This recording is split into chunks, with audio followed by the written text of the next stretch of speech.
राधे राधे दोस्तों, आज हम सुनेंगे कीड़ी नगरा सींचने की कहानी। कीड़ी नगरा सींचने से घर में धन धान्य की कोई कमी नहीं होती, तो इसलिए हमें रोज़ कीड़ी नगरा सींचना चाहिए। तो दोस्तों, अब सुनते हैं कीड़ी नगरा सींचने की कहानी।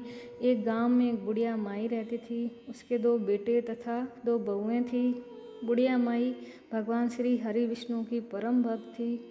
अपना जीवन दान धर्म पुण्य के कार्यों में लगाती थी, परंतु बुढ़िया माई कभी भी मंदिर और सत्संग व तीर्थ स्थानों पर नहीं जाती थी। एक बार गांव में भागवत कथा हो रही थी, तो बेटे ने कहा, आप सारा दिन घर में रहती हो, आप मंदिर में भागवत कथा सुनने क्यों नहीं जाती।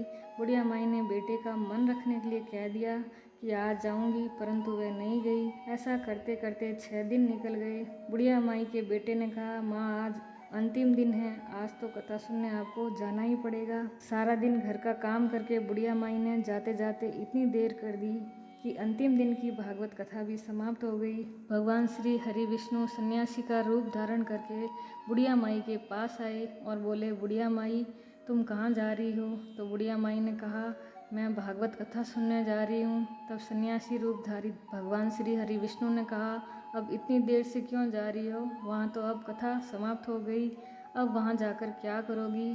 तो बुढ़िया माई ने कहा, अब घर से निकली हूँ तो जाकर ही आऊँगी। भगवान श्री हरि विष्णु ने कहा कि अब कथा समाप्त हो गई, भक्त लोग भी अपने अपने घर चले गए, अब तुम वहाँ से क्या लाओगी।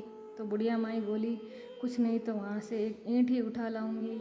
तो सन्यासी रूपधारी भगवान श्री हरि विष्णु बोले, तुम वहाँ से मिट्टी की ईंट लाओगी, उसके बदले में मैं तुम्हें एक सोने की ईंट देता हूँ। तो बुढ़िया माई ने ईंट ले ली और घर की तरफ चल पड़ी और विचार करने लगी कि यदि ये ईंट मैं घर लेकर जाऊंगी तो बेटे बहू झगड़ेंगे, इसलिए घर के आंगन के बाहर ही बुढ़िया माई ने वह ईंट जमीन में गाड़ दी। परंतु अब बुढ़िया माई का ध्यान उस ईंट पर ही रहने लगा।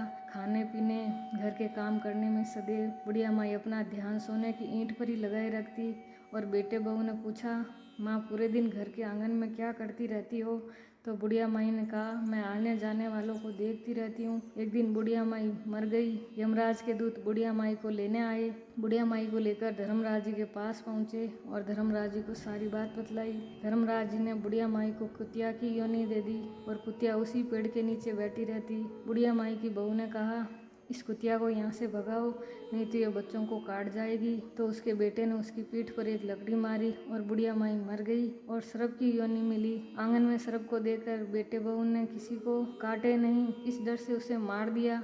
फिर बुढ़िया माई मरकर यमराज जी के पास पहुंची और बुढ़िया माई कीड़ी का रूप धारण करके उस आंगन में कीड़ी नगरा बना लिया। आंगन में कीड़ी नगरा हो गया। घर वाले बहुत परेशान हुए। घर वाले भोजन भी नहीं बना रहे थे। मन ही मन भगवान श्री हरि विष्णु का स्मरण करने लगे। तब श्री हरि विष्णु सन्यासी का रूप धारण करके आए और बोले कि कुछ खाने को दे दो। तो घर वालों ने कहा, महाराज हमारे खाने को भी कुछ नहीं बनाया, क्योंकि हमारे घर में कीड़ी नगरा हो गया, आप ही उसका कुछ उपाय बताइए। तब महाराज जी ने आंगन खोदा और सोने की ईंट निकाली और दोनों बेटों को दे दी और कहा, तुम्हारी माँ के नाम से दान पुण्य करना, धर्मशाला बनवाना, स्कूल बनवाना, प्याऊ बनवाना, गौशाला के गाय के चारे की खाने की व्यवस्था करना।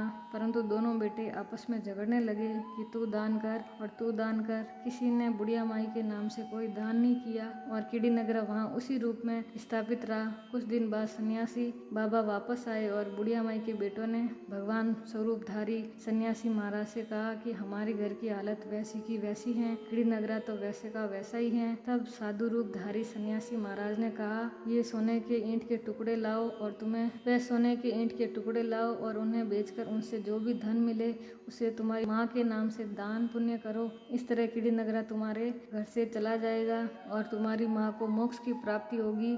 उनके घर से कीड़ी नगरा चला गया। जो व्यक्ति प्रतिदिन सुबह प्रातः आटा और शक्कर कीड़ी नगरे पर डालता है, वह सदैव धनवान, मान संपन्न, सुख शांति से जीवन व्यापन करता है। उसके घर में कभी कोई कष्ट नहीं आता। उसका जीवन सदा सर्वदा आनंद से व्यतीत होता है। उसके परिवारजन उसे अत्यधिक स्नेह प्रदान करते हैं। कीड़ी नगरा प्रतिदिन सींचने से, जुड़ी कीड़ी नगरे की कहानी सुनने से, दान पुण्य व धर्म कार्यों में रुचि लगाने से जीवन उत्तम हो जाता है। बोलो श्री विष्णु भगवान की जय।